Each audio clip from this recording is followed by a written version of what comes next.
आदित्य और शिखा को नया फ्लैट बेहद ही सस्ते और अच्छे दामों पर मिल गया था।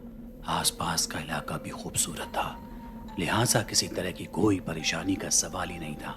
आदित्य रोज सुबह करीब 9 बजे ऑफिस रवाना होता और देर शाम घर लौटता। शिखा भी पूरे दिन घर के काम में मसरूफ रहती। मगर एक रात के किस्से ने सब कुछ हमेशा हमेशा के लिए बदल दिया। वो तारीख थी 28 जनवरी 2023, जब आधी रात आदित्य की आंखों से अचानक नींद उड़ गई। वजह थी टेलीफोन की एक आवाज़। कमरे के किसी कोने से टेलीफोन की एक अजीब चुभन भरी आवाज़ उसके कानों को झकझोर रही थी। लिहाजा ये आवाज़ क्या थी, आदित्य ने इसका पता लगाने का फैसला किया। वो घर के ड्राइंग रूम की तरफ बढ़ा, जो पूरी तरह से सन्नाटे की गर्द में था, और वो आवाज़ कहीं गुम हो गई थी। आदित्य से महज अपना एक वहम मानकर दोबारा बिस्तर की तरफ लौट ही रहा था कि तभी अचानक टेलीफोन की वो फिर घंटी बजती है। आदित्य ने इस बार यकीनन उस आवाज़ को अपने करीब पाया था। वो पीछे मुड़ा और दौड़कर किचन की तरफ गया। उसने पहली बार इस आवाज़ को अपने इतने करीब पाया। वो शायद स्टोर रूम से आ रही थी, जिसका छोटा सा दरवाज़ा खुला हुआ था।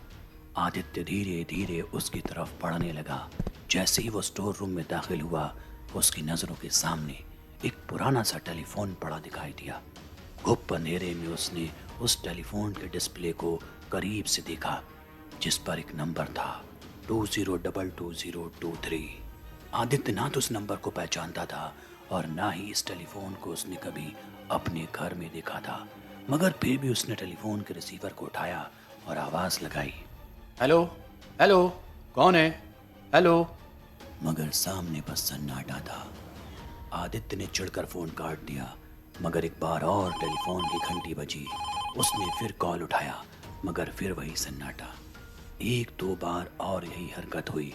इस पर गुस्से में आकर आदित्य ने फोन का वायर ही काट दिया, मगर फिर अचानक फोन बजा।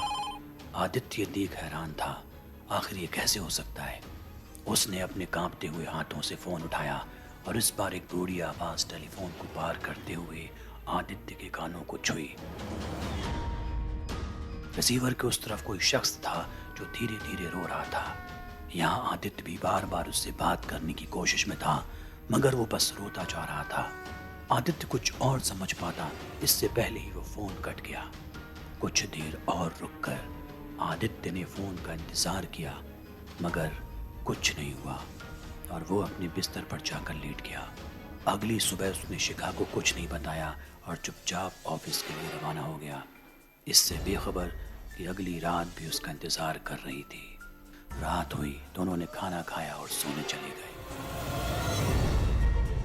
आधी रात आदित्य की आंख खुली, घंटी सुनाई दी और उस टेलीफोन की तरफ बढ़ गया। रिसीवर उठाया, उस बूढ़े की रोती हुई आवाज सुनी और फिर सो गया। अब ये रोज का सिलसिला हो गया था। धीरे धीरे आदित्य की तबीयत बिगड़ने लगी थी। शिखा भी ये महसूस कर रही थी। उसके लाख पूछने पर भी आदित्य उसे कुछ नहीं बता रहा था। लिहाजा उसने रात में जागने का फैसला किया, ताकि वो समझ सके कि आखिर आदित्य के साथ हो क्या रहा है। तारीख थी 2 फरवरी 2023। शिखा पूरी रात बस आंख मूंदे आदित्य के उठने का इंतजार करती रही। ठीक 2 बजे वो उठा और उस स्टोर रूम की तरफ बढ़ गया। शिखा पीछे पीछे गई और देखा कि आदित्य उस फोन पर किसी की रोती आवाज सुन रहा है। थोड़ी देर बाद फोन रखा और चुपचाप दीवार की एक तरफ से टिका कर बैठ गया। शिखा धीरे से उस टेलीफोन की तरफ बढ़ी। उसकी नज़र उस डिस्प्ले पर पड़ी, जहां वही नंबर दिख रहा था 20222023। शिखा भी उस टेलीफोन के बारे में सोच ही रही थी कि पीछे से उसे एक जोरदार चीख सुनाई दी। ये चीख आदित्य की थी, जो उसे देखकर अजीब तरह से गुर्रा रहा था। शिखा फौरन भागी और अपने आप को आदित्य से बचाने के लिए घर के बाहर का दरवाजा खोलने लगी। तभी आदित्य कमरे की दीवारों पर रेंगने लगा। शिखा डर गई और जोर जोर से दरवाजे को पीटने लगी और दरवाजा खोलने की मशक्कत करने लगी। तभी आस पड़ोस के लोग बाहर इकट्ठा हो गए। जैसे ही आदित्य ने भीड़ की आवाज़ सुनी, ना मालूम उसे क्या हुआ, वो दौड़ा और 29वें माले पर मौजूद फ्लैट की खिड़की से कूद पड़ा। मौके पर ही उसकी मौत हो गई। पुलिस पहुंची, तफ्तीश शुरू हुई और फिर खुलासा हुआ एक खौफनाक कहानी का। आस पड़ोस के लोगों ने बताया कि कुछ साल पहले यहाँ एक बाप बेटा रहा करते थे।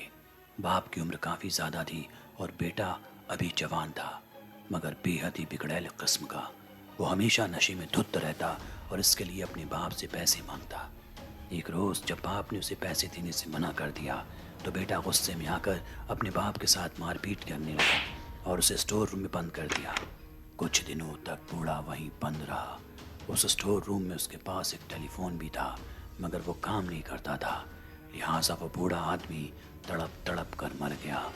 जब इसकी खबर पुलिस को लगी तो बेटे को गिरफ्तार किया गया और स्टोर रूम से उस बूढ़े बाप की लाश बरामद की गई।